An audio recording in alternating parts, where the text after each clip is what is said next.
Hi Tanishq. ஹாய்மா. என்ன பண்ணிட்டு இருக்க? நான் வந்து அரேஞ்ச் பண்ணிட்டேன். அப்படியா? நீ பார்த்தீங்கன்னா செம்ம மழை, கிட்டத்தட்ட ஒரு 1.5 மணி நேரமாக பயங்கர மழை. மழையிலே போயிட்டு தனிஷை வந்து அப்படியே மழையிலே பிக்கப் பண்ணிட்டு வந்தாச்சு. நல்லா நனைஞ்சிட்டாரு எங்கள் ஆள். எல்லாரும் ஒதுங்கி நின்னாங்க. நானும் தனிஷை மட்டும் தான் ஒதுங்குறதே கிடையாது. அப்படி தானடா? மழை பெஞ்சா அப்படியே சொங்கின்னு வர்றது. எல்லாரும் எங்களை பார்ப்பாங்க, பைத்தியமா இதுங்க அப்படிங்கிற மாதிரி. அதுலேயும் இன்னைக்கெல்லாம் பார்த்தீங்கன்னா வண்டி ஓட்டவே முடியல. அப்படியே மூஞ்சில் சுள்ளுன்னு தண்ணி விழுந்துச்சு. அப்படி தானடா? உனக்கு தானே? ஆமாம், இல்லை அம்பர்லா வேற. அக்கப்போர் பண்ணிட்டு வீடு வந்து சேர்ந்தாச்சு. ஸோ இங்கே பெங்களூரில் கிளைமேட்டும் செம்ம சில்லுன்னு இருக்குது, மழை வேற. அதை ஏன் நோண்டுற? அதை பூச்சி கையில் எடுத்துடலானா? அப்புறம் தனிஷ் 15 கிரியேட்டிவ் ரூம்.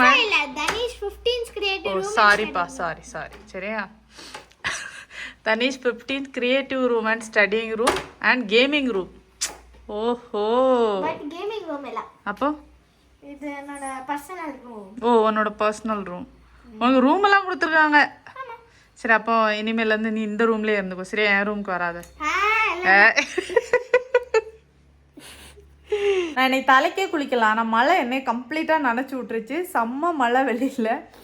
இப்போவும் பார்த்தீங்கன்னா மழை பெஞ்சிட்டே தான் இருக்குது. தனிச்சு கிளாஸ் இருக்குது, எப்படி போவோன்னே தெரில. இங்கே கண்டினியூஸாக பெஞ்சிட்டே இருக்குது மழை. உங்கள் ஏரியாலலாம் மழை உண்டா அப்படிங்கிறத கமெண்ட்டில் சொல்லுங்கள். அத்தான் இருக்கிற ஏரியாவில் பார்த்தீங்கன்னா மழையே இல்லை, சுள்ளுன்னு வெயில் அடிச்சிட்டு இருக்குதா. ஆனால் இங்கே அப்படியே ஆப்போசிட்டாக இருந்துகிட்ருக்கு.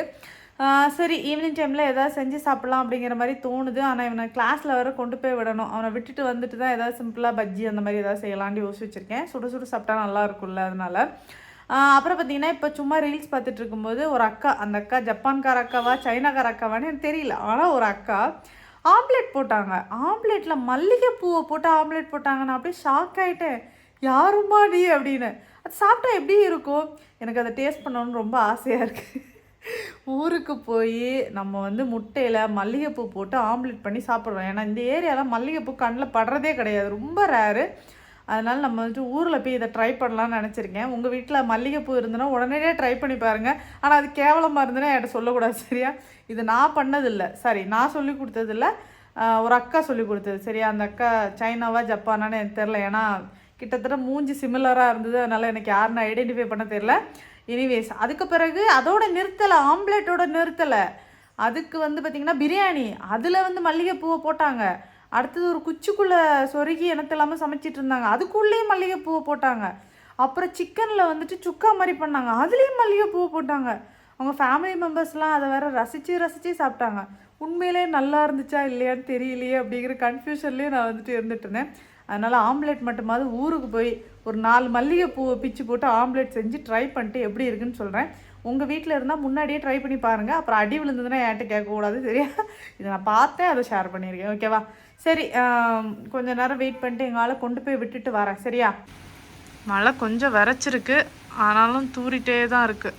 அதனால் இன்னைக்கு கிளாஸை கட் பண்ணிடலான்னு முடிவு பண்ணியாச்சு. நான் வேறு அதிபுத்திசாலித்தனமாக இன்றைக்கி பார்த்தீங்கன்னா கம்ஃபர்டரை வந்து துவச்சி போட்டேன், சரியா?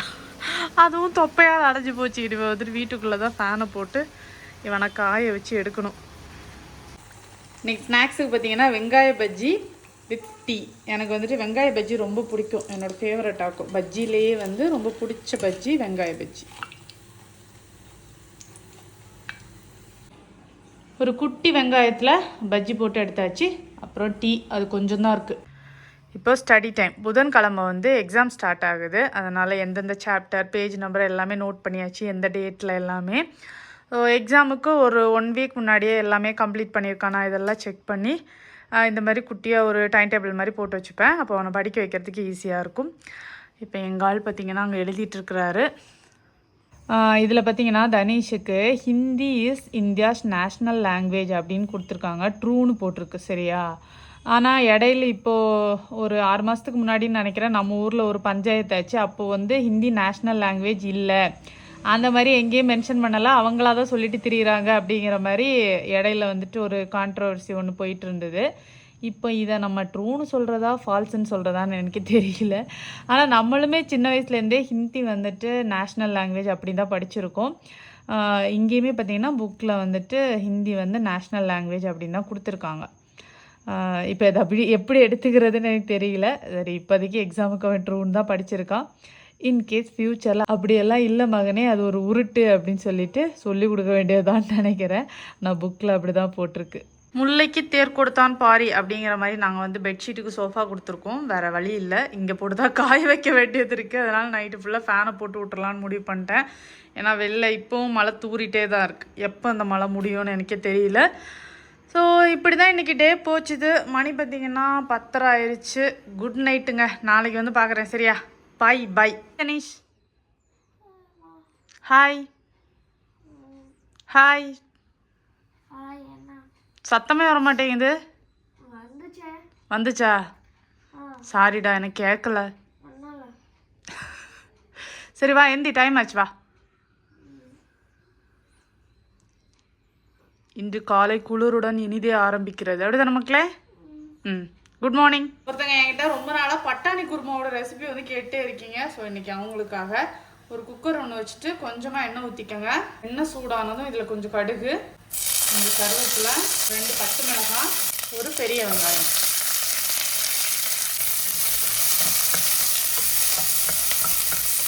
கொஞ்சம் வதங்கினதும் இதில் கொஞ்சமாக இஞ்சி பூண்டு பேஸ்ட்டு, ஒரு பிஞ்ச் அளவுக்கு மஞ்சள் பொடி, ஒரு 2 டீஸ்பூன் வத்தல் பொடி, 1/2 டீஸ்பூன் மல்லிப்பொடி, 1 டீஸ்பூன் கரம் மசாலா. இது எல்லாத்தையும் சேர்த்து நல்லா ஒரு மிக்ஸ் பண்ணிக்கோங்க. நெக்ஸ்ட் இதில் ஒரு தக்காளி,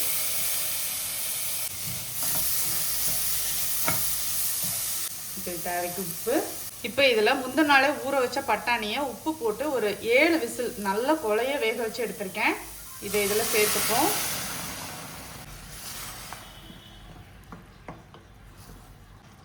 இதை அப்படியே குக்கரை க்ளோஸ் பண்ணி ஒரு விசில் விட்டு எடுத்திங்கன்னா பக்காவாக வந்துட்டு சுண்டல் மசாலா வந்துட்டு ரெடி ஆயிடும். சரியா? நம்ம வந்து தோசை இட்லிக்கெல்லாம் சாப்பிடும்போது பார்த்தீங்கன்னா கொஞ்சமாக தேங்காய் சேர்த்துக்கிட்டோம்னா நல்லாயிருக்கும். அதனால கொஞ்சமாக தேங்காயும் சோம்பும் வந்துட்டு எடுத்திருக்கேன் இந்த அளவுக்கு. சரியா? இதை இப்போ அரைச்சி எடுத்துப்போம்.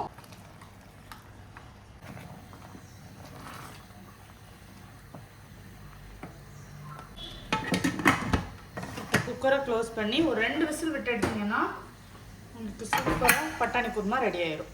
அந்த கேப்பில் இடியாப்பமும் புளிஞ்சாச்சு. இன்றைக்கி இடியாப்ப மாவில் கொஞ்சமாக கேரட் வந்துட்டு மிக்ஸ் பண்ணியிருக்கேன் அந்த கலருக்காக.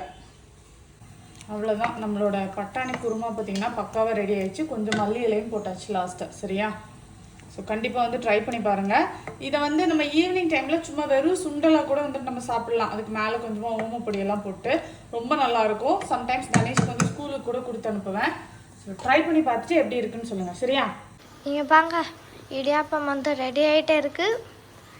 அதாவது சூடில் வந்து இப்படியே டியூ ட்ராப்ஸ் அந்த தண்ணின்னு அது இங்கிலீஷில் வந்து படித்தோம் இந்த வேர்டுக்குன்னு.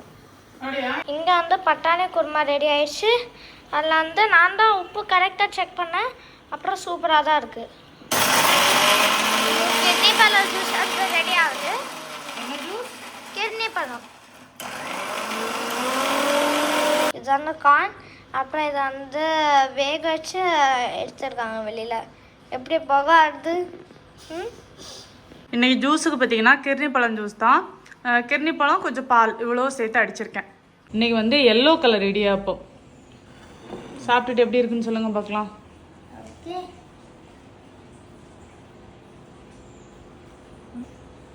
எப்பவுமே வெளுது இப்படி தான்.